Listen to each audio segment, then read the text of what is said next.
Hi again. Um, I'm an outdoor guy, so as long as I can do videos for this class outdoors, I'll be happy. But, that's all right. That'll change soon enough. Anyway, first of all, I want to tell you that you are doing a really nice job with your papers. Okay? You've been explaining yourself pretty well. You've gone into a lot of detail. You've written nice 5-paragraph essays. You've developed them well. I am very pleased with what I'm seeing so far. There are a few of you who haven't turned in your second essays yet. I hope by the time you see this, you will have turned in your second essays. Also, your comments to each other are really pretty neat.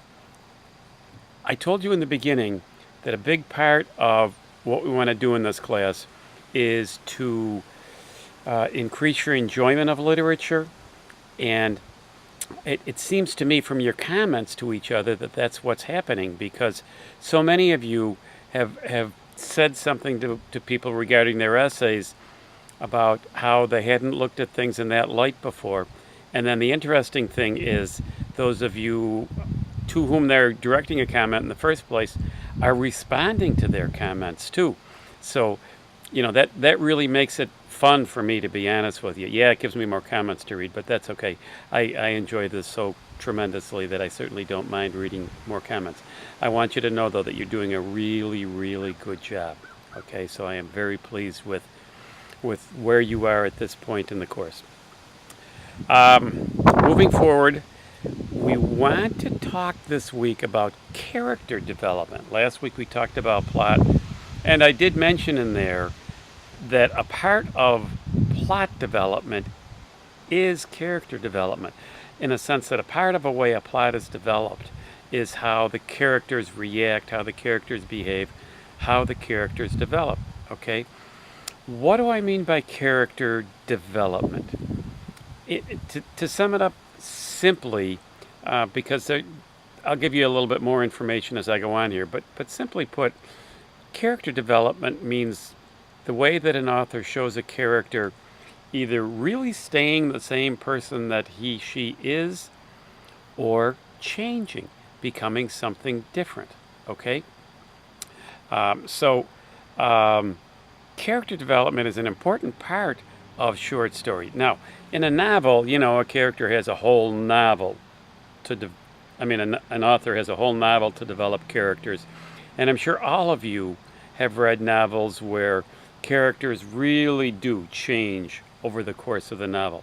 I'm sure in your lives, many of you have friends or acquaintances or relatives they're not the same person now that they were X number of years ago. Okay? They've developed, they've changed. Sometimes it's negative, sometimes it's positive, but they've changed. Well, that's what this subject of character development is all about. Okay? Now, in a novel, an author has a whole book to evolve a character. In a short story, an author does not have that length of time. So, in a sense, the changes may jump out at you more quickly, but in a sense also, you have to be more attentive to these changes. Okay? So as for general summarizing characters, again, we're talking about character development, and some characters do change. And what do I mean by change? They are not the same person at the end of the story as they were at the beginning of the story. Now, we read A Rose for Emily. Is Emily the same person at the end of the story as she was at the beginning of the story? Well, of course, in that story, the end and the beginning are in the same place. But, did Emily change over the years? You might argue that she doesn't, that she's still the reclusive who doesn't know how to get along in the world. And so you might argue that she does not develop at all. Or you might argue that she develops a good deal, because initially she was so controlled by her father that she would never have gone to the extent that she did by going to the druggist, telling him that she wanted arsenic, and bringing it home and killing somebody. I mean, So it depends on how you look at it, okay? Because a little bit different viewpoint. When her father died, she wouldn't let go of him. When Homer died, when she murdered Homer, she wouldn't let go of him. So, there's arguments on both sides of the issue here. So it's not clear cut. It really is what you see as a reader as to whether or not you recognize a character changing, developing, or not. So we have dynamic characters, and dynamic characters are characters who are dynamic, obviously, and so they do change. They are not the same all the way through a work. They may well be a different person at the end of a work than they were at the beginning of a work. Okay?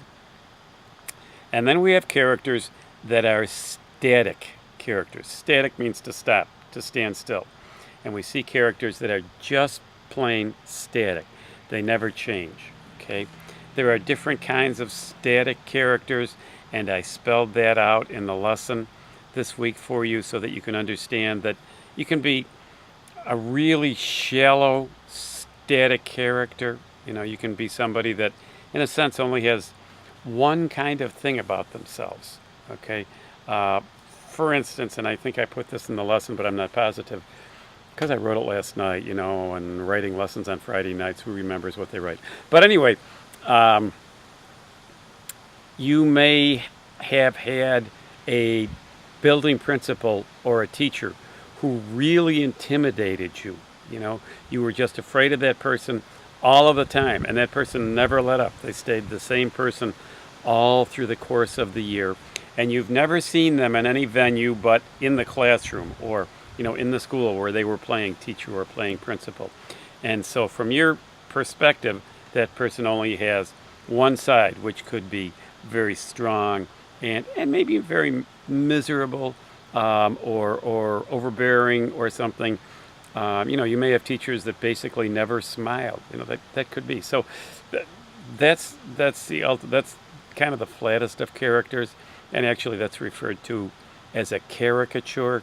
You'll see that in the notes, in the class that I set up for you for today, that I typed out for you. And there are a couple of other kinds of flat characters too. Static characters. Okay, characters that whose life is dominated by a single facet. Okay, and characters who just seem pretty empty, like there isn't a lot to them. So, as you are reading the 3 stories for this week, A and P, Miss Brill, and The Birthmark, be cognizant of whether or not characters are changing. Now, I know what some of you do is you wait until some people write their essays and you read them and you let that influence what you think. You don't have to do that. I'm looking for what you think. I told you in the very first week that literature only has meaning in that it has meaning for you. Okay? By the way, do I normally sit around on Saturday afternoons in dress clothes? No. We had a wedding this afternoon and we have the reception or whatever you want to call it tonight. And so, I went to the wedding in sport coat. I'll go to the reception, of course, in a suit. So I'll get rid of the yellow shirt and get a white shirt on, as if you care. But anyway, it's fun to let you know a little bit about me, too. Anyway, as you're reading these 3 stories, pay attention to what happens with the characters. Okay, are they the same at the end as at the beginning? Is Georgiana from The Birthmark the same person at the end as she was at the beginning? And I won't tip my hand with a bad joke there. Or is Elmer, her husband, has he changed at all? Or the third character in that story is Aminadab. Okay, and I say that slowly. When you read the notes, you'll see why his name is important. Look at it backwards. I put that in the notes. And I'm not sure that I agree with what he's termed when you look at his name backwards. That's not my perspective, but you don't have to agree with me. I think that he may be the most clear-sighted of them all. But, Pardon me, you make decisions on that. And in A and P, do we see characters change or not? Pardon me. And in Miss Brill, do we see characters change or not? So be cognizant. Oh boy, pardon me. Be cognizant of that as you are reading through those stories, and then you'll see your essay assignment. And also, don't forget, you can feel free to bring in personal experiences to help you kind of make the points a little bit stronger when you write your essay. So you don't have to completely stick to the stories we're talking about. You can bring in things that happen to you too, because that makes it kind of neater for everybody to see how these fictional things really relate to real people too.